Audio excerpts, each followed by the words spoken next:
It's late, I'm tired, but I wanted to do this video, so let's be honest. This is that important. If you'd said to me, guess which British institution would throw a tantrum over statistics, I would have never have guessed it would have been CAFCASS. Well, actually, I would have guessed it, Twitter, or maybe Prince Andrew's legal team. But no, it's CAFCASS, the family court service that apparently got so little to do now that they're now threatening psychologists for saying, on the balance of probabilities, it's likely that some CAFCASS officers go home and abuse their kids. And vice versa, they may abuse their husband, or vice versa, they may well be getting abused themselves. And CAFCASS, specifically, their CEO, Jackie Tayotto, reacted like someone told her the Easter Bunny was a nonce. This is in response to CEO of CAFCASS, who sent me a letter this morning essentially threatening me and saying that I have to retract comments that I've made. I have to make a written formal apology that's going to be shared with every employee of CAFCASS, and that I have to make assurances that I will never make similar comments ever again. So Jackie, this video is to you, the CEO of CAFCASS. I won't be apologising, I won't be retracting anything I've said, and instead please take this video as my public response. You can share this with your employees at CAFCASS if you like. They'll probably see it before you anyway, because lots of them follow me. I kid you not. I kid you not. You must apologise. You must apologise. And I'm going to share this with the entire organisation. Right, but because, God forbid, an adult conversation breaks out in a public webinar. Jeez. Come on now. So, the letter that you sent me this morning refers to comments that I made on Dr. Charlotte Proudman's webinar, and in which I said, which you have correctly quoted, that on the balance of probabilities, it is, possible that some social workers, and including CAFCASS practitioners, could be abusing their kids and could be going home and abusing their children or being abusive in their relationships. I do absolutely stand by that comment. Statistically, that would be correct. On the balance of probabilities, that would be correct. What you have missed out around the context of that conversation was that we were talking about biases, attitudes and behaviours in professionals. So we were talking about social workers, we were talking about police officers, therapists, psychologists like me, nurses, teachers, doctors, barristers, judges.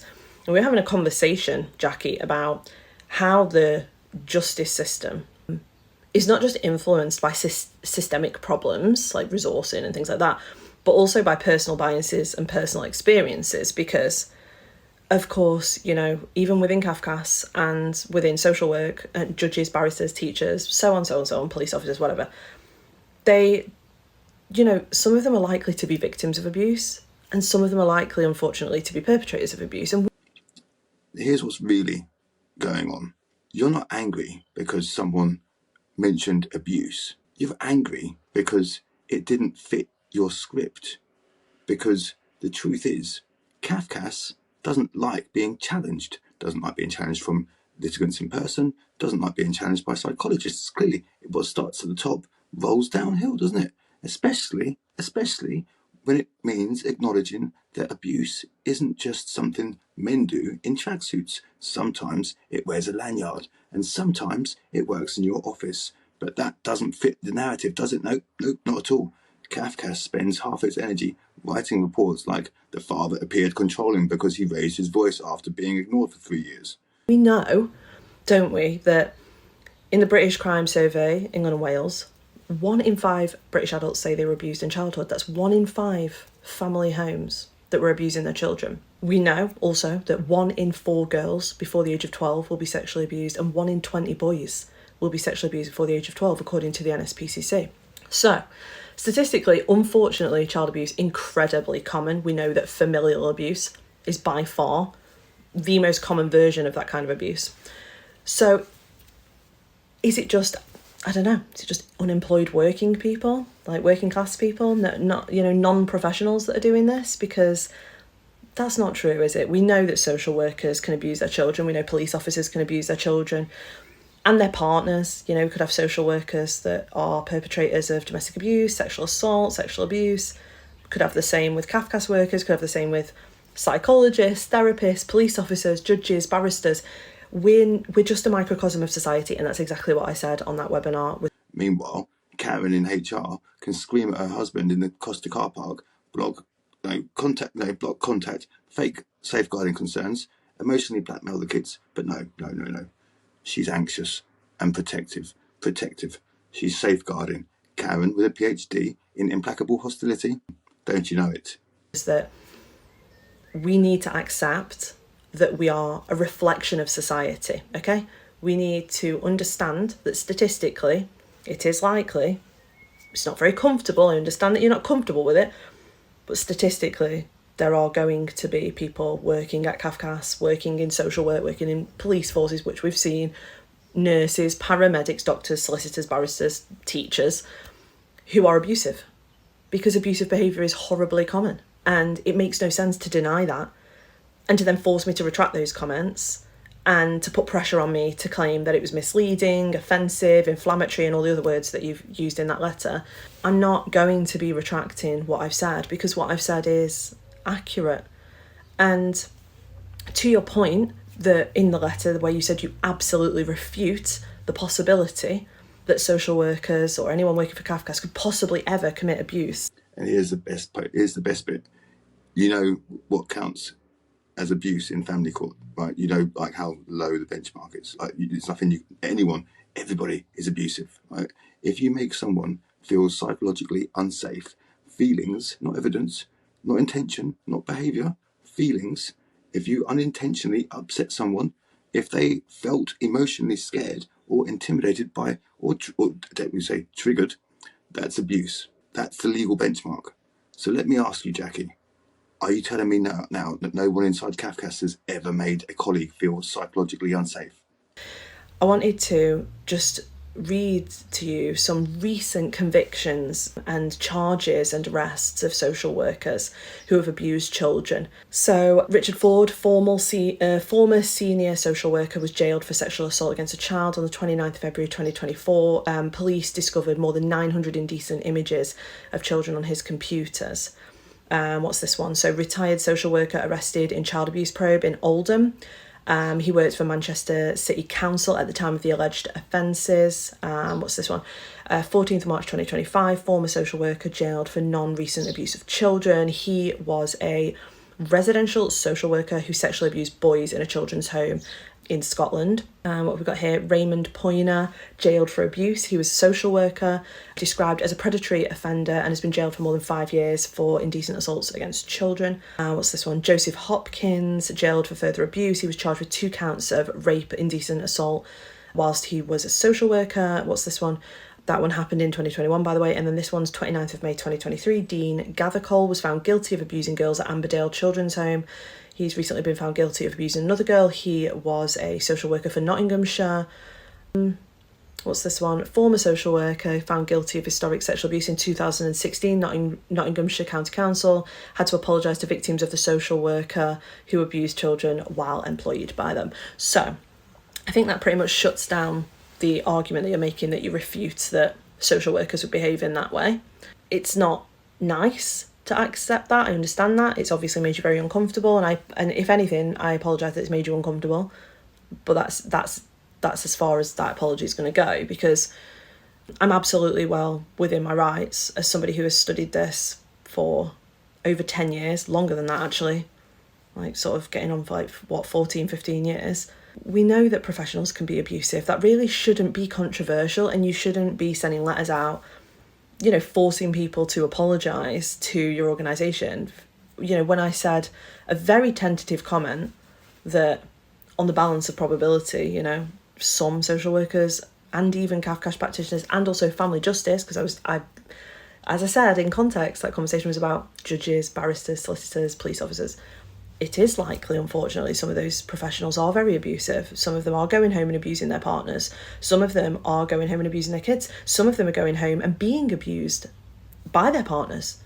Abuse is incredibly common in society. I don't know how you could claim that nobody in CAFCASS is even slightly problematic, toxic, unhealthy, or abusive. I certainly wouldn't put my name to a statement like that. I don't think anybody, You know, if you think that police forces have had to accept that they have perpetrators among them, the NHS have had to accept it about themselves, the fire service have had to accept it amongst themselves, the paramedic service and ambulance service, you know, have had to deal with like all of the rise in sexual assaults on paramedic and also paramedic on patient. The GMC have had to increase and improve their sexual misconduct guidance and their processes around GPs because of the amount of GPs that unfortunately sexually assaulted or developed, they'd groomed and had inappropriate relationships with their patients. So it doesn't make sense that you've made this little oasis where absolutely nobody would ever abuse it. I'm sure they'd say that because all professionals would say that, but it's not true. No one's ever been rude, dismissive, aggressive in an email, made someone cry in the break room. What, your entire office is made up of trauma-informed angels?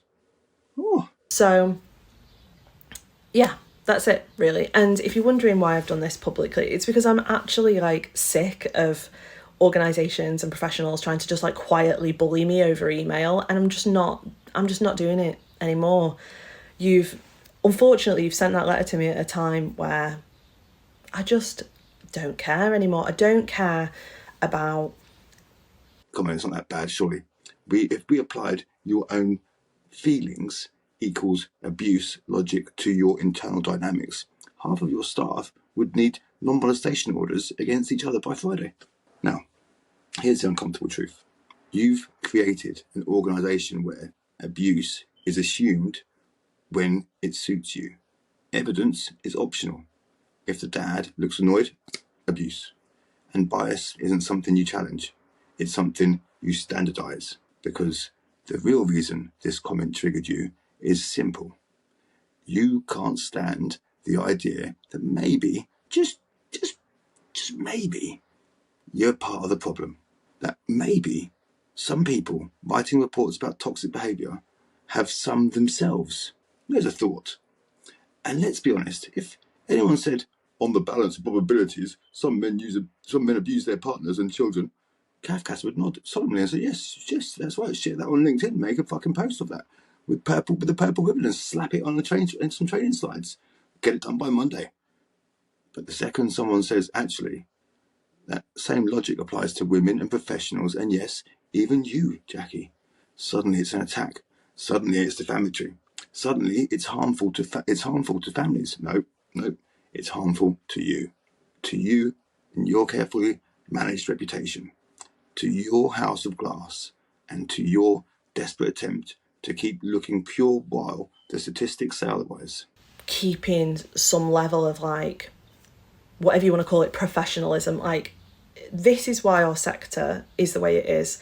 That there's so much corruption, the public don't trust us, that professionals feel that their careers will be ended if they whistleblow. This is why our sector has become this toxic, unfortunately, because it's stuff like this quiet, threatening letters, making allegations, saying that you have to apologise to people. For what? The comment that I made was accurate and true. And this is why people don't trust us. And we have to get better than this.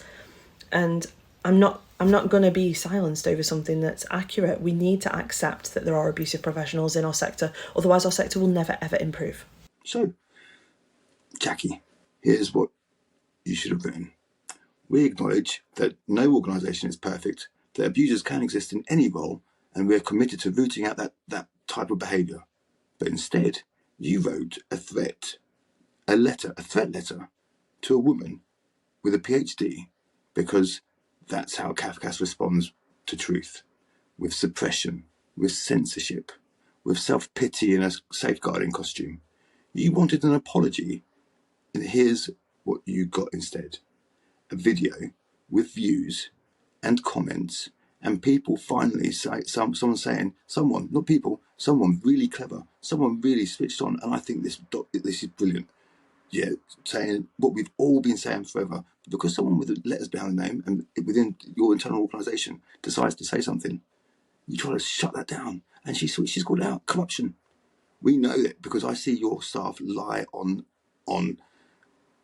oath when they're talking to judges. I see it, and that starts at the top, and that starts with you. And I'm glad that someone's called this out. someone with a reputation that will be listened to. And I love the way that she's making it real, man. That's what it's about. That's what it's about. It shouldn't be about all this righteousness and stuff. It should be keeping it real and being for the families, not against the families, because you're punishing good people unnecessarily. You don't protect children. You don't protect families. You protect yourselves.